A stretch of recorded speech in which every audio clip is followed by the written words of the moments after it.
When we think of people who are in power in Canada who really have no business being in power, of course, Justin Trudeau, top of that list. Freeland, Jagmeet, the list goes on. Pretty much every single NDP and Liberal MP at the federal level. And then also just why not bunch them in at the provincial level.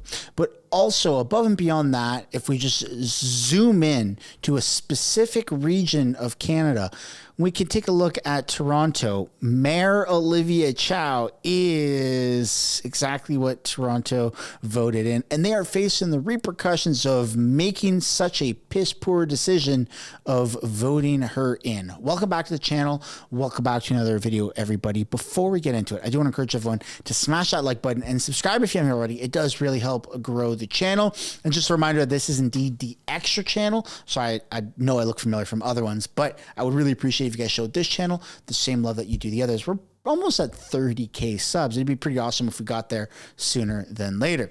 So we're going to take a look at Breakfast Television had a sit down with Mayor Olivia Chow, and it's just horrible.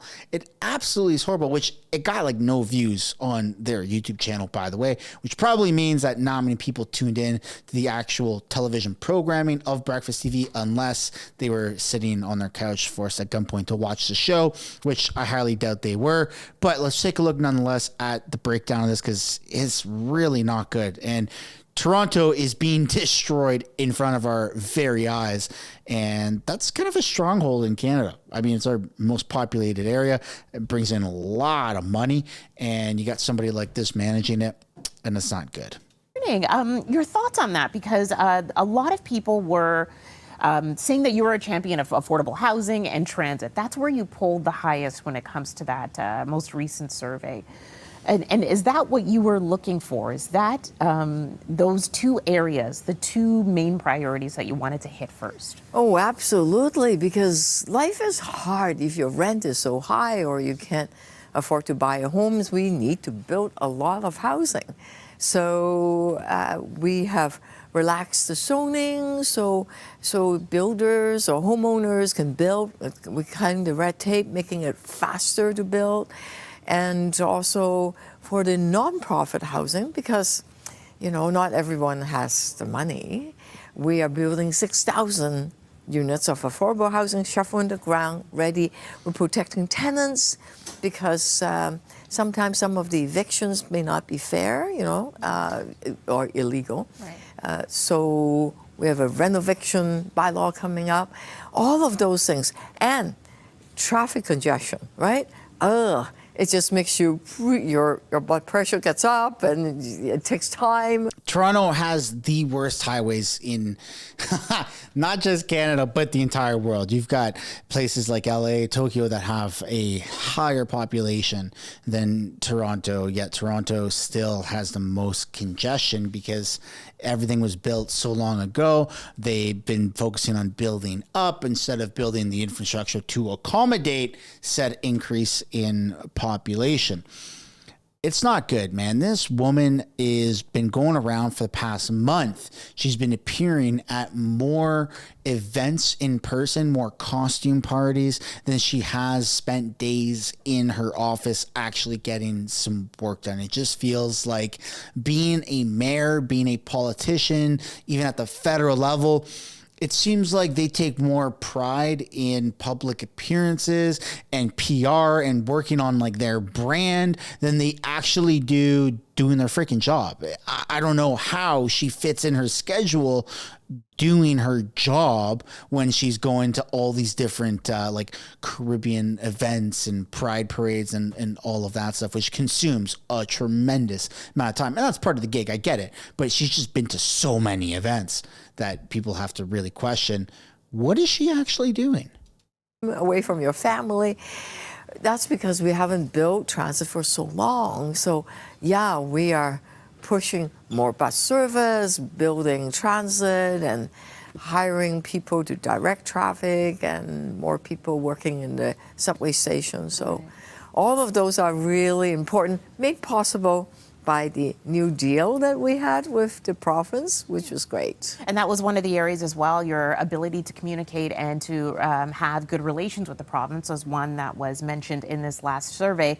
But when it comes to congestion and traffic, That's one of the areas where some residents and participants say is lacking. As you said, it gets your blood pressure high when you are out there going nowhere fast here in Toronto. What are some of the steps that you're going to be making over the next little while in order to improve congestion, especially when Toronto's just about to host the World Cup? I mean, 2 years is going to go really fast. I know, you're absolutely right. And because we haven't built transit for so long, people don't have alternatives but to drive, right? No, some are cycling and others, but still.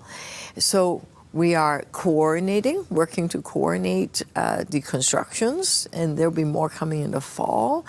We are hiring traffic agent, those people you see them at the intersection that are really busy directing traffic so you can't block the box, right? It's very frustrating.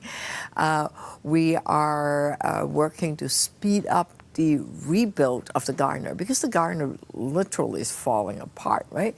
We are not just fixing it, we are rebuilding it. We're looking to make it faster, and there's more on that in the next week or two. We've been working with the province and some engineer expert to make it faster, make the construction faster. Plus, we are testing all the AI traffic signals. We have several pilot projects happening. We can't just rush out and do it. We want to test it out to make sure it works well.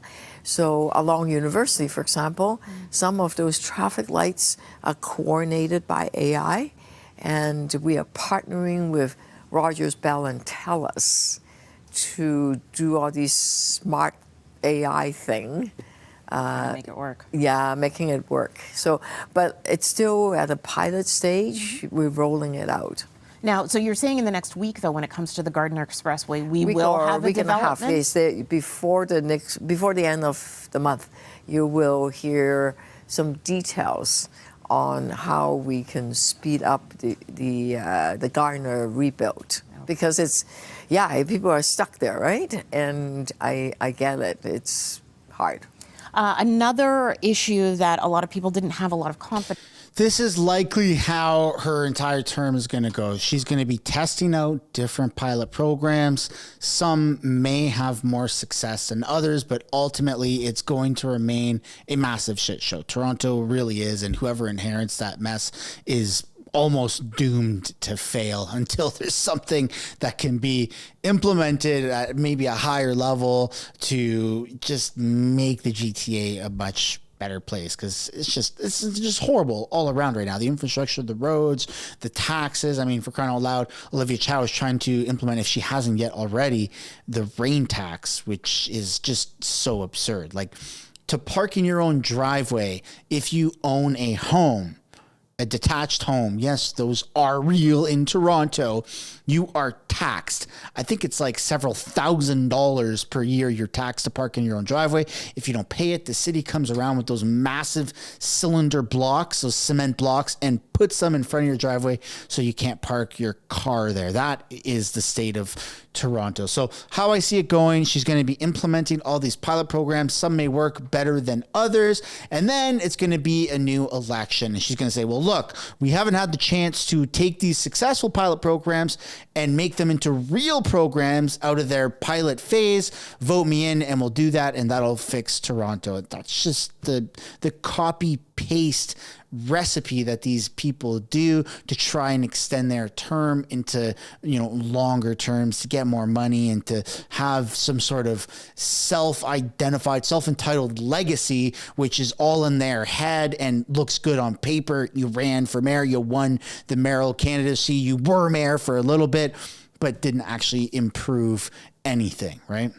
Confidence in over the last year was quelling gun violence, especially over the last few days, let's say the last week. We have seen a shooting every day, especially when it comes to youth being involved, whether victims or suspects. We've seen the number of youth arrested for gun violence double over the last year. What does the city have planned to try to get to the root cause? Because if kids at the age of 14 to 16, 17 are being roped in and involved, where do you go now in order to stop this? Yeah, I noticed, and I spoke to some of the moms that have lost kids to gun violence. It's heartbreaking. 14-year-old shooting? What? It is just terrible. I've talked to some experts, and during the pandemic, children are isolated. So they don't necessarily have the connection to their friends or learning their social skills. And there are people preying on them and recruiting them into gangs. So we are, in the last year, we are investing a lot more on youth violence prevention programs, more after school programs. Nowhere near enough. We are really focusing on it, bringing experts together to do the kind of prevention work. Because when young people feel that they belong, they have a purpose in life, they have hope, that they are not trapped in a cycle of poverty, then they don't get recruited into gangs as easily, right? Mm-hmm. If they feel they belong, whether it's a school band or a basketball team or something, right? So we need, in some of the neighborhoods especially, to heavily involved. And also preventing people into falling into poverty. Because that is, we are seeing that when you feel there's no hope, then that's pretty deadly.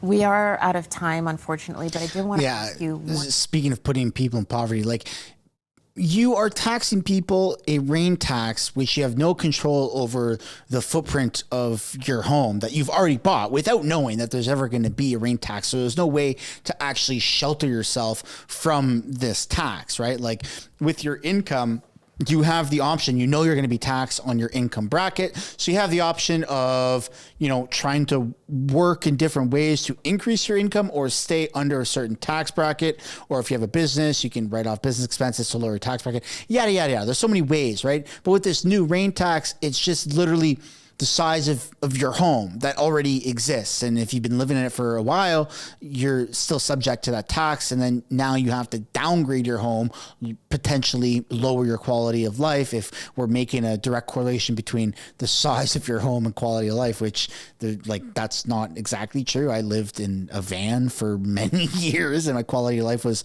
awesome. But nonetheless, just for the sake of this example, making that that correlation there, it's just so bizarre that Olivia Chow has been elected as mayor, and I don't live in Toronto, so I'm not exactly up to date. Well, I don't live there anymore, but I'm exactly up to date right now on all of the candidates that ran. But I feel like there has to be a better option there has to have been a better option than Olivia Chow. And I just love to know what you guys think down below in the comments.